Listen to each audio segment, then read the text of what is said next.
देखिए toll tax एक बहुत बड़ी एक डिस्प्यूटेड जगह है, खास करके सोल्जर्स के लिए, क्योंकि बहुत ऐसे दोस्त हैं हमारे जो कहते हैं दादा हमें जब भी हम टोल में जाते हैं गाड़ी में तो हम आर्मी या फोर्स या नेवी लिख के रखा हुआ ही है और आई कार्ड ले जाते हैं, आई कार्ड दिखाते हैं तो छोड़ देते हैं, यानी कि मान लेते हैं कि टोल टैक्स छूट है। पर कुछ ऐसे भी टोल है, मैं खुद भी इस चीज़ को मैंने रियलाइज़ किया लास्ट टाइम जब मैं जा रहा था, जब कलकत्ता से जब निकालते हैं तो दो अलग अलग टोल जो है आता है। एक हावड़ा ब्रिज से जब निकालते हैं यहाँ पे कुछ अलग है, एक बाली ब्रिज से जब निकालते हैं वहाँ पे दूसरा एक टोल है।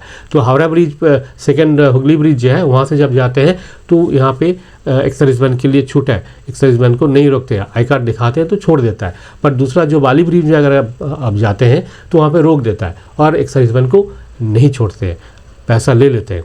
तो इससे क्या प्रूव होता है, कहीं ना कहीं एक गैप है, या तो रूल्स एक्स सर्विसमैन को नहीं पता है या फिर टोल वाले को नहीं पता है।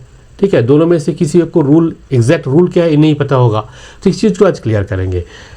तो इस चीज़ को क्लियर करेंगे, देखिए आप रूल क्या है। देखिए एक सर्विसमैन या सोल्जर्स, इनके लिए जिस रूल का तहत टोल टैक्स एग्जम्पशन की बात करते हैं उस रूल का नाम क्या है, उसका नाम है Indian toll army and air force act 1901। ठीक है, and rules made there under as extended to navy. तो ये जो 1901 का जो एक्ट है उस एक्ट का अंडर में आता है, और as per this act on duty सैनिकों के लिए 100% टोल टैक्स छूट है। ठीक है, ऑन ड्यूटी के लिए 100% टोल टैक्स छूट है।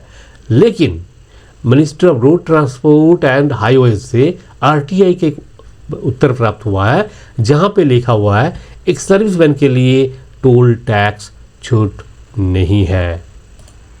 समझ सकते हैं आप, टोल टैक्स का जो आप कहते हैं कि यहाँ पे मिल जाता है वहाँ पे नहीं मिलता है, ये अलाउ करते वो नहीं करते हैं, कभी लड़ाई मारपीट हो जाता है, झगड़ा हो जाता है, तो इस चीज़ को नहीं करना है, क्योंकि एक सर्विसमैन के लिए टोल टैक्स छूट नहीं है। ये बिल्कुल क्लियर हो चुका है।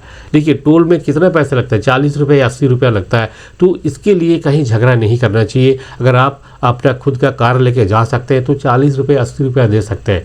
हाँ, आप अगर आपको लगता है कि हमें छूट मिलना चाहिए तो टोल वालों से झगड़ा करने से कोई फ़ायदा नहीं है। झगड़ा करना है तो आप को गवर्नमेंट से करना है, आपने केस फाइल कर सकते हैं कि हमने देश के लिए इतने साल सेवा किया, हमारी मर्यादा को रखने के लिए हमें टोल टैक्स छूट देना चाहिए। तो इसके लिए अपील कर सकते हैं, आप प्रेसिडेंट तक अपील कर सकते हैं, अपील कीजिए, कोर्ट केस कीजिए। पर मैं सबसे निवेदन करता हूँ झगड़ा मत कीजिए टोल वालों से। ठीक है, इसका और भी प्रूफ मैं आपको दिखाना चाहूँगा। देखिए आप यहाँ पे एसओपी मैं दिखा देता हूँ। देखिए government of India, ministry of road transport highways, इसका एक एसओपी है, guidelines and standard operating procedure SOP for issuance of FASTag to exempted category of mechanical vehicle. आप जानते हैं कि अभी इस समय क्या है कि हम सबको फास्टैग मिलता है ना। फास्टैग के तहत, देखिए ये फास्टैग है, तो फास्टैग के तहत ही आपको जाना है। अगर आप किसी टोल से पास करते हैं तो जिनके पास ये फ्री फास्टैग होता है, जिसको रिचार्ज करने की ज़रूरत नहीं है, तो ऑटोमेटिक गेट खुल जाएगा। ठीक है, अभी तो सब मैनुअल नहीं है, अब सब कुछ ऑटोमेटिक है। तो फास्टैग जिनके पास फ्री फास्टैग है, तो फ्री फास्टैग किनको ऑथोराइज है, जिनको एग्जेम्पशन है। तो अब वो एग्जेम्पशन किनको है, इस एसओपी में जो बताया गया, देखिए इसमें एक लंबा सा लिस्ट भी दिया हुआ है। ठीक है, ये लिस्ट मैं आपको दिखा देता हूँ।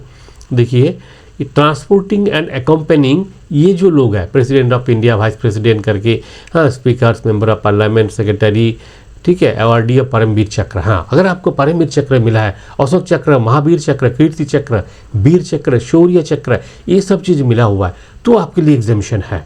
ठीक है, और इनके लिए क्या है, ये जो मैंने बताया अभी तक, ये जो लोग हैं नंबर ए में जो है, इतने लोगों के लिए एक चाहे ड्यूटी पे रहे या ना रहे, हमेशा इनके लिए टोल एग्जेम्प्टेड है। अब जो कैटेगरी है इनके लिए क्या है कि जब ड्यूटी में हो, यूज्ड फॉर ऑफिशियल पर्पस, यानी कि जब ड्यूटी पर है तब इनको टोल टैक्स छूट है। किनको छूट है? The ministry of defence including those who are eligible for exemption in accordance with provision of Indian toll army and air force act 1901 and rules made thereon under as extended to navy also. ठीक है, तो ये जो इसका जो provision है इसमें जिनको छूट दिया गया हुआ है उनको जो है ऑन ड्यूटी पे होगा तो मिल जाएगा। पर आपने देखा होगा कि इसमें आरटीआई का जो रिप्लाई आया हुआ है उसमें एज पर दैट नहीं है।